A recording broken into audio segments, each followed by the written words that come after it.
안녕하세요. 진흥교회 박충건 목사입니다. 오늘도 새벽 예배에 나오신 여러분 참 잘하셨습니다. 사도신경 하시겠습니다.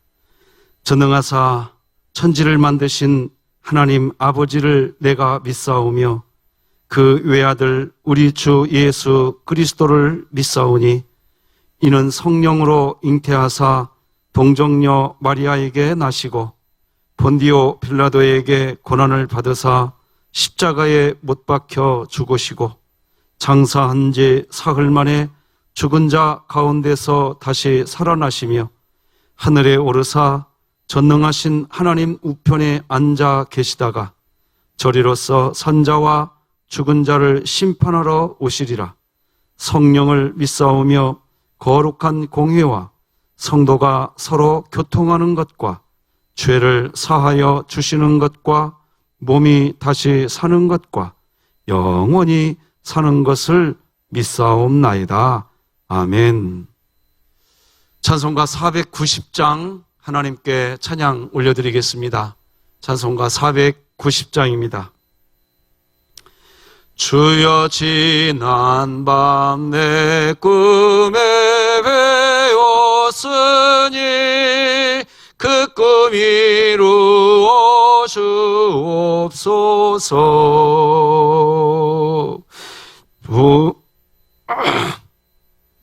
죄송합니다. 아이고, 목에 너가 딱 걸려버리네. 찬양부터 할게요. 예. 주여 지난 밤 내 꿈에 배웠으니 그 꿈 이루어 주옵소서. 밤과 아침에 계시로 보여주사 항상 은혜를 주옵소서. 나의 놀라운 꿈 정령나 믿기는 장차 큰 은혜 받을 편이 나의 놀라운 꿈 정령 이루어져 주님 얼굴을 배우리라. 마음 괴롭고 아파서 낙심될 때 내게 소망을 주셨으며 내가 영광의 주님을 바라보니 앞길 환하게 보이도다. 나의 놀라운 꿈 정령나 믿기는 장차 큰 은혜 받을 편이 나의 놀라운 꿈 정령 이루어져 주님 얼굴을 배우리라. 세상 풍조는 나날이 변하여도 나는 내 믿음 지키리니 인생 살다가 죽음이 꿈 같으나 오직 내 꿈은 참되리라. 나의 놀라운 꿈 정령나 믿기는 장차 큰 은혜 받을 편이 나의 놀라운 꿈 정령 이루어져 주님 얼굴을 배우리라.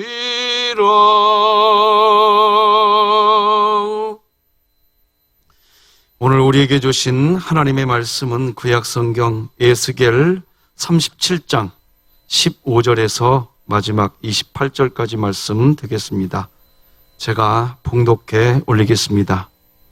여호와의 말씀이 또 내게 임하여 이르시되 인자야, 너는 막대기 하나를 가져다가 그 위에 유다와 그 짝 이스라엘 자손이라 쓰고 또 다른 막대기 하나를 가지고 그 위에 에브라임의 막대기 곧 요셉과 그 짝 이스라엘 온 족속이라 쓰고 그 막대기들을 서로 합하여 하나가 되게 하라. 네 손에서 둘이 하나가 되리라.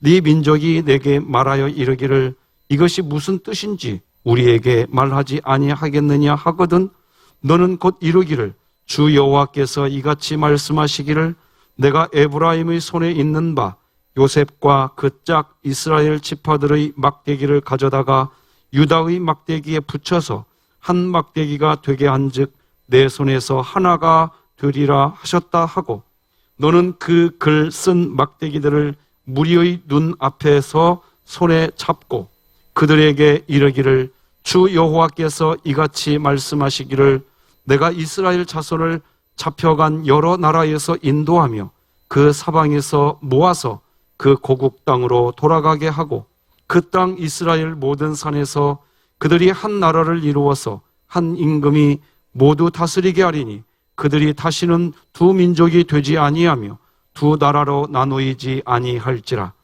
그들이 그 우상들과 가증한 물건과 그 모든 죄악으로 더 이상 자신들을 더럽히지 아니하리라.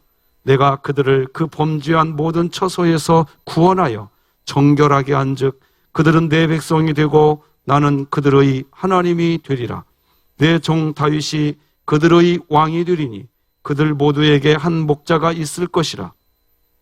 그들이 내 규례를 준수하고 내 율례를 지켜 행하며 내가 내 종 야곱에게 준 땅 곧 그의 조상들이 거주하던 땅에 그들이 거주하되 그들과 그들의 자자손손이 영원히 거기에 거주할 것이요 내 종 다윗이 영원히 그들의 왕이 되리라. 내가 그들과 화평의 언약을 세워서 영원한 언약이 되게 하고 또 그들을 견고하고 번성하게 하며 내 성소를 그 가운데에 세워서 영원히 이르게 하리니 내 처소가 그들 가운데에 있을 것이며 나는 그들의 하나님이 되고 그들은 내 백성이 되리라. 내 성소가 영원토록 그들 가운데에 있으리니 내가 이스라엘을 거룩하게 하는 여호와인 줄을 열국이 알리라 하셨다 하라. 아멘. 오늘은 막대기와 같이 우리 자아가 부인될 때 하나님이 일하십니다. 이런 제목으로 하나님 말씀 전하겠습니다.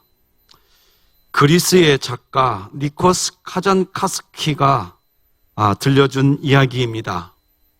어떤 젊은이가 에게해에 떠있는 작은 외딴 섬에 홀로 사는 수도사를 찾아갔다. 높은 바위 위에 있는 작은 방에서 홀로 기도하며 여생을 보내는 수도사에게 젊은이가 물었다. 요즘도 악마와 씨름하시는지요? 수도사가 말했다. 나도 늙고 내 안에 악마도 늙어서 더 이상 씨름하지 않는다오. 대신에 요즘은 하나님과 씨름하지요. 의외의 대답에 놀란 젊은이가 물었다. 하나님과 씨름하신다고요? 그럼 하나님과 씨름하여 이기길 바라나요?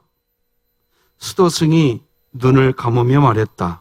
아니요, 내가 하나님께 지게 되길 기도한다오. 하나님 앞에서 하나님의 자녀로 하나님의 거룩하심과 같이 거룩해지기 위해서 하나님의 말씀을 따르는 그리스도인으로서 하나님께 무릎을 꿇고 기도하는 그런 시간을 가지고 저도 살아가고 있습니다. 그런데 신기한 것은 삶의 대부분의 문제는 제 자신이 부인이 되고 제 자신이 제 자신의 자아를 내려놓으면 대부분의 문제는 해결되더라는 것입니다. 오늘도 새벽에 기도하며 내 기도의 제목을 이렇게 간추리며 돌아보니까 대부분 내가 죽으면 다 해결되는 것들이었습니다. 그런데도 바락바락 대들며 기도하는 또 내 자신을 바라봅니다. 그때마다 다시 놀라고 또 놀라게 됩니다. 매일같이 기도의 시간을 갖고 이렇게 말씀을 전하고 있으면서도 언제나 제 자신이 하나님을 이기려고 하고 있더라는 것입니다. 하나님, 이것은 특별한 상황이잖아요. 하나님, 이것은 저만 그러는 게 아니잖아요. 다들 그렇게 하는 일이에요. 하나님, 이번에는 제 생각대로 하도록 허락해 주세요. 하나님, 제가 항상 이렇게 부탁드리는 것은 아니잖아요. 이번만 이렇게 하고 있는 제 모습을 보게 됩니다. 그런데 이런 식의 생각을 계속 제가 가지고 있을수록 제가 삶의 문제에 더 갇히게 되고 어떤 해결점을 찾게 되기보다는 오히려 제 자신의 문제도 해결되지 않을 뿐더러 제 주변 사람들과 마찰을 하게 되더라는 것입니다. 그렇게 한참을 고통을 또 당하고 난 뒤에 비로소 제 자신에게 하게 되는 질문이 있습니다. 하나님을 이기려고 드는 나는 누구인가? 제 자신에게 질문하게 됩니다. 이 질문을 해보고 잠깐 또 묵상의 시간을 가져보면 서서히 깨닫게 되는 생각이 있습니다. 내가 오늘도 날마다 죽노라 이렇게 외쳤던 그런 사도 바울의 외침을 오늘도 잊어버리고 있구나 하는 것을 말입니다. 오늘 본문에서 하나님은 에스겔 선지자에게 막대기 하나를 가져다가 그 위에 유다와 이스라엘이라고 쓰라고 하십니다. 16절이죠. 인자야, 너는 막대기 하나를 가져다가 그 위에 유다와 그 짝 이스라엘 자손이라 쓰고 또 다른 막대기 하나를 가지고 그 위에 에브라임의 막대기 곧 요셉과 그 짝 이스라엘 온 족속이라 쓰고. 막대기를 가져오라고 하신 이유가 있습니다. 이스라엘 나라는 솔로몬 왕의 아들 르호보암이 왕이 되고 난 후 여로보암을 중심으로 북이스라엘이 세워지고 르호보암을 중심으로 남유다 두 개의 나라로 나뉘어졌습니다. 그런데 이 두 개의 나라 중 먼저 북쪽 북이스라엘은 아수르에 의해 멸망당하게 됩니다. 그리고 남유다 또한 바벨론의 포로가 되어버립니다. 이처럼 아수르와 바벨론의 포로가 된 북이스라엘과 남유다는 이제 막대기와 같은 상태가 되었습니다. 막대기와 같은 상태라는 것은 스스로 아무것도 할 수 없는 그런 존재라는 의미입니다. 막대기는 스스로 아무것도 할 수가 없습니다. 누군가가 막대기를 손에 잡고 용도에 맞게 사용할 때 비로소 막대기는 필요한 도구가 되는 것입니다. 스스로 아무것도 못합니다. 아수르와 바벨론의 포로 생활을 하면서 북이스라엘과 남유다는 이제 철저하게 깨닫게 됩니다.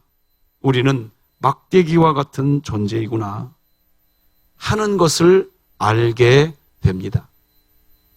자, 이렇게 되자 이제 하나님께서 일을 하시려고 하시는 것입니다. 그 전에는 하나님께서 일을 하실 수가 없으셨습니다. 북이스라엘은 북이스라엘대로, 남유다는 남유다대로 너무 강한 상태였습니다. 너무 강한 나머지 부러진 것입니다. 그러나 이제 막대기와 같아졌습니다. 그래서 이제 하나님이 일을 하시기 시작하려고 하는 것을 에스겔 선지자에게 환상을 통해 보여주고 있는 것입니다. 17, 18, 19절이죠. 그 막대기들을 서로 합하여 하나가 되게 하라. 네 손에서 둘이 하나가 되리라. 네 민족이 내게 말하여 이르기를 이것이 무슨 뜻인지 우리에게 말하지 아니하겠느냐 하거든. 너는 곧 이르기를 주 여호와께서 이같이 말씀하시기를 내가 에브라임의 손에 있는 바 요셉과 그 짝 이스라엘 지파들의 막대기를 가져다가 유다의 막대기에 붙여서 한 막대기가 되게 한즉 내 손에서 하나가 되리라 하셨다 하고,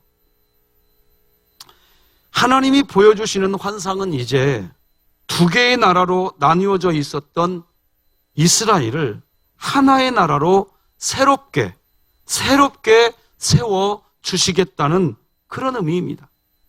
서로를 향한 반목과 분열을 끝내고 안식과 평화의 나라가 될 것이라고 이야기해 주시는 것입니다.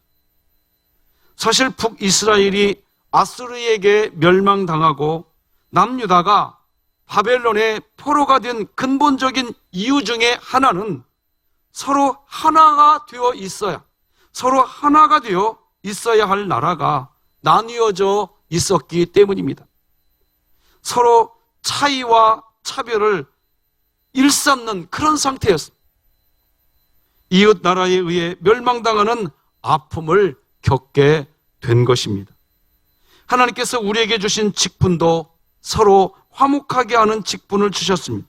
고린도후서 5장 18절 보면 모든 것이 하나님께로서 났으며 그가 그리스도로 말미암아 우리를 자기와 화목하게 하시고 또 우리에게 화목하게 하는 직분을 주셨으니 아멘.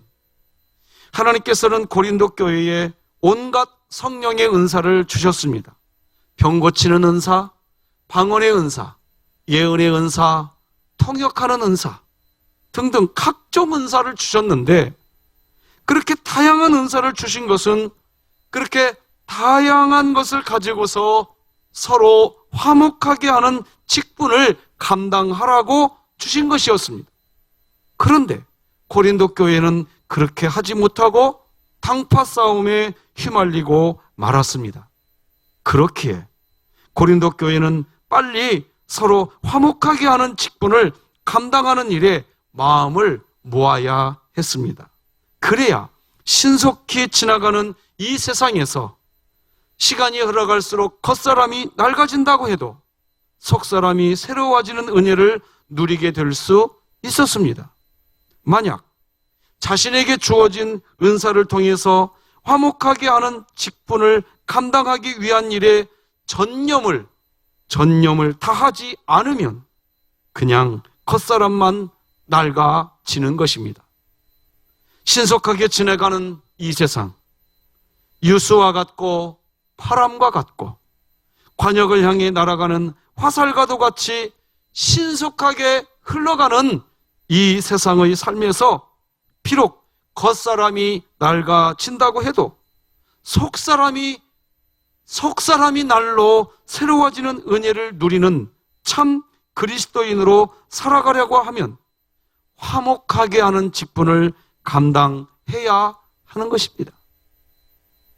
먼저는 하나님 사랑을 통해서 하나님과 화목하고, 둘째는 사람 사랑을 통해서 사람과 화목해지는 것입니다. 그러면 우리는 속사람이 새로워질 뿐 아니라 지극히 크고 영원한 영광의 중한 것을 이루는 아름다운 인생이 되어지도록 하나님이 우리 안에서 일을 시작하시는 것입니다. 고린도후서 4장 16, 17절이 그 말입니다. 그러므로 우리가 낙심하지 아니하노니 우리의 겉사람은 낡아지나 우리의 속사람은 날로 새로워지도다. 우리가 잠시 받는 환난에 경한 것이 지극히 크고 영원한 영광의 중한 것을 우리에게 이루게 함이니 아멘. 두 개의 나라로 나눠진 후 각각 다른 이방 나라에 의해 점령당했지만 이제 하나님이 일을 시작하십니다.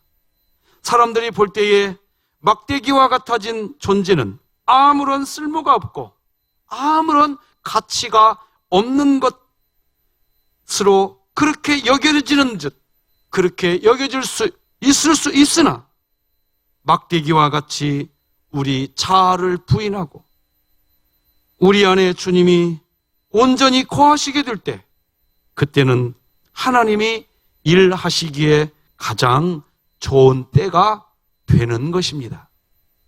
하나님은 이제 막대기와 같아진 두 개의 나라를 하나의 나라로 만드실 것입니다. 21, 22절이지요. 그들에게 이르기를, 주 여호와께서 이같이 말씀하시기를, 내가 이스라엘 자손을 잡혀간 여러 나라에서 인도하며 그 사방에서 모아서 그 고국 땅으로 돌아가게 하고 그 땅 이스라엘 모든 산에서 그들이 한 나라를 이루어서 한 임금이 모두 다스리게 하리니 그들이 다시는 두 민족이 되지 아니하며 두 나라로 나누이지 아니할지라. 아멘.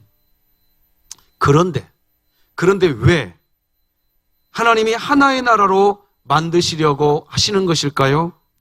왜 하나님은 우리가 화목하게 하는 직분을 감당하여 주 안에서 화목한 삶을 살아야 한다고 하시나요? 그때에 주님이 우리의 통치자, 왕이 될 수 있으시기 때문입니다. 오늘 본문 24, 25, 26절입니다. 내 종 다윗이 그들의 왕이 되리니 그들 모두에게 한 목자가 있을 것이라. 그들이 내 규례를 준수하고 내 율례를 지켜 행하며 내가 내 종 야곱에게 준 땅, 곧 그의 조상들이 거주하던 땅에 그들이 거주하되 그들과 그들의 차자손손이 영원히 거기에 거주할 것이요 내 종 다윗이 영원히 그들의 왕이 되리라.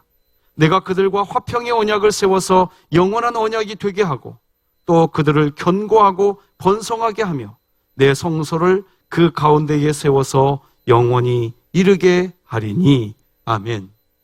여러분, 여기 26절을 보십시오. 여기 26절 보면 내가 그들과 화평의 언약을 세워서 영원한 언약이 되게 하고 또 그들을 견고하고 번성하게 하며 내 성소를 그들 가운데에 세워서 영원히 이르게 하리니 라고 기록합니다.